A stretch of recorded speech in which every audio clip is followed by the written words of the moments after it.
The Kaffir lime tree is native to landlocked Laos, Myanmar, Thailand, and other parts of South Asia.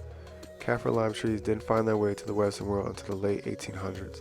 A Scottish botanist called H. F. Macmillan brought the fruit from Sri Lanka to his home country, introducing it as Kaffir lime tree. The trees thrive in warm, humid climates, and like other citrus varieties, are extremely sensitive to cold and frost. Kaffir lime leaves are small to medium in size and oblong in shape, averaging 3 to 5 centimeters in diameter and 8 to 12 centimeters in length. The top of the thick leaves is glossy and deep green, while the underside of leaves are porous and pale, matte green.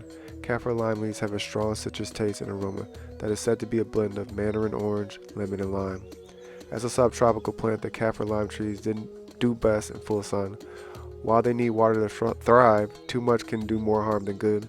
These plants are prone to getting root rot in wet soil, which can lead to yellowing, wilting, and eventually the tree's death. It's best to use loamy soil for this plant.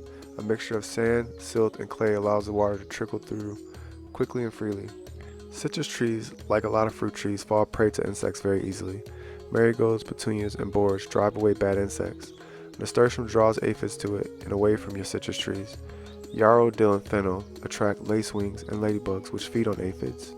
Aside from its culinary uses, due to its uniquely tart and pleasant flavor, Kaffir lime is also highly respected in herbal medicine, due to its possibility of high content of beneficial organic compounds that might positively affect the body's system. The oil, leaves, fruit, and the rind of kaffir are utilized for different purposes. You'll often find kaffir limes being used in soups and sauces such as tom yum soup, particularly the leaves, which are frequently utilized in Thai cooking.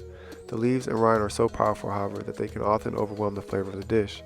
This strong flavor might be due to the high concentration of alkaloids, citronella oil, limonene, and nerol, and other organic compounds found in kaffir limes. Not only do these provide a unique aroma and flavor, but also a wide range of health benefits.